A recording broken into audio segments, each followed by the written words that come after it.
Welcome back, everybody. We are talking about the Duggar incident and the Mike Huckabee response, because I think he's the only prominent presidential candidate to weigh in on this, and he probably shouldn't have, regardless of what everybody thinks about what happened here, because you're just never gonna win that argument. I don't want to sound crass or flippant about this at all, but if you have Mike Huckabee saying, hey, they took care of this and forgive and forget, whatever, the other side is going to always say, yeah, but he touched kids. And you just, as a public person, you're never going to win that perception battle. Oh, no. I mean, am I wrong? Like I said, I'm not trying to disregard this or denigrate it in any way, but it's like, I agree with you. Well, I want to talk a little bit about what you do when you have a child, if it's your child, about abusing other people in the home. Blake hits it on the head. This is a criminal charge. You know, why didn't the parents go to the police and charge their child and do it that way? The problem is the goal of all family problems is reunification. Yep. And most of the time, if your child is facing charges, that reunification is not ever going to happen. And that may be a good thing or a bad thing, but keep in mind that's the goal of it. The other thing is we're talking 14 years ago, and if you think back, it hasn't been all that long since we've had an Amber Alert.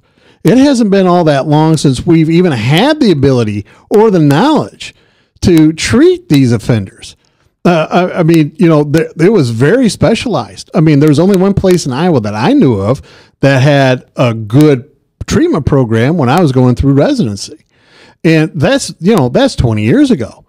And if you're talking 14 to 18 years, however long ago it was, I don't think the psychiatric system was set up to handle something like this. Well, he's only 26 or 27, and if this happened when he was 14, so it's 12 years. So we're talking in the early 2000s. Talking, you know, what, Arkansas somewhere? Is right, that where they live? But there are social services. What the family has kind of come out and said is, hey, look, we dealt with this internally with respect to our religious faith, and I've seen this happen, and oh man, this is tough to get my mind around, because while I think that it is important, very important, to protect kids in the home, you got an offender in the home, you got to address it somehow. It is a very touchy subject when it comes to families with strong religious faith, or families that are a little isolated from the rest of the community at large, that they live together in, because you saw something similar to this happen in Utah a few years, like about 6, 7, 8 years ago, where these intensely devoted, sincere religious communities, they want to handle this stuff because their faith teaches them that they're able to handle this stuff. I don't want to step on that at all, but if it's ineffective, and from some of the things that you were reading during the break, it sounds like it wasn't as effective as it could have been, and it's also unclear whether or not these victims got any counseling or were treated like the victims they were. That's problematic, no matter how you slice it. Well, and that is a problem.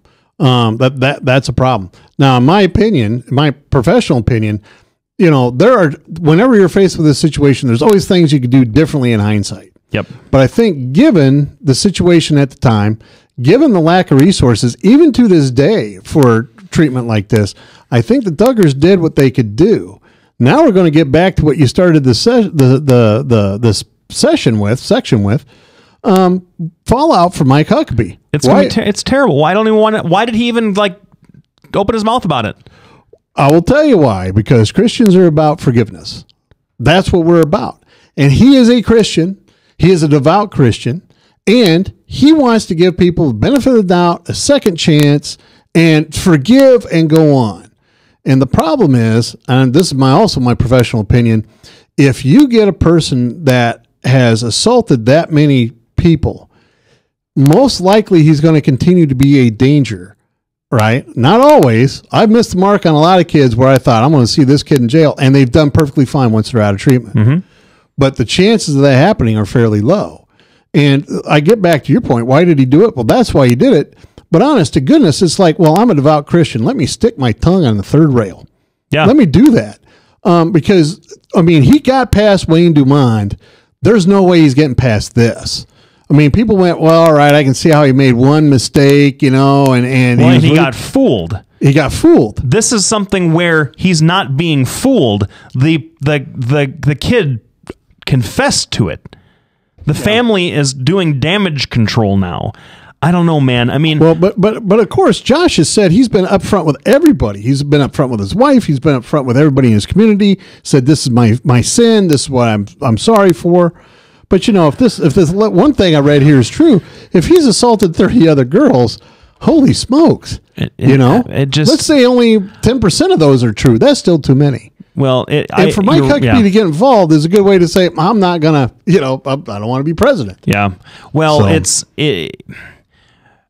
what's bothersome about all of this stuff as it relates to faith and counseling and whatever is that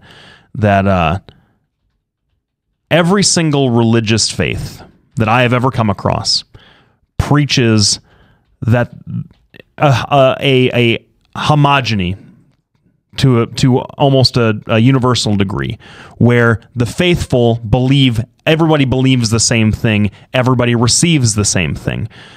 That's why you have so many arguments in Christianity about who's the true faithful, who's a true follower of Jesus Christ. What does Jesus actually teach?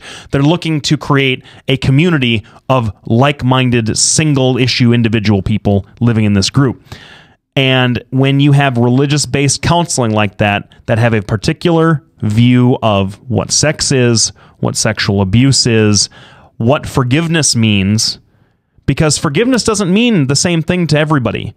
And these sisters have come out in support of their brother, like you would expect them to, and maybe they have truly forgiven. We don't know any of that stuff, and I'm not trying to throw shade on any of them. But what if one of them didn't? What if one of them has been feeling intense social and family pressure all this time, but couldn't express it because her faith-based counseling didn't have an outlet for it? Yeah. That is a difference, and in my opinion, that is a benefit of some of the more secular counseling that's available. That is generally recognized as more effective, at least as effective as any of this counseling can be. Because I think I agree with you.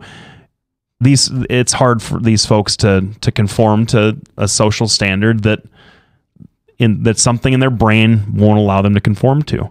Absolutely, and that's just how it goes. Well, we're going to be back at the break. For a change, we're going to finish this show on something fun. We're going to talk about fireworks, because there's going to be a little bit of fireworks here. I think Lefty and I are going to agree pretty much on this one. But I'm going to tell you, there's some things I'm going to say might make a lot of my Republican compatriots pretty angry at me.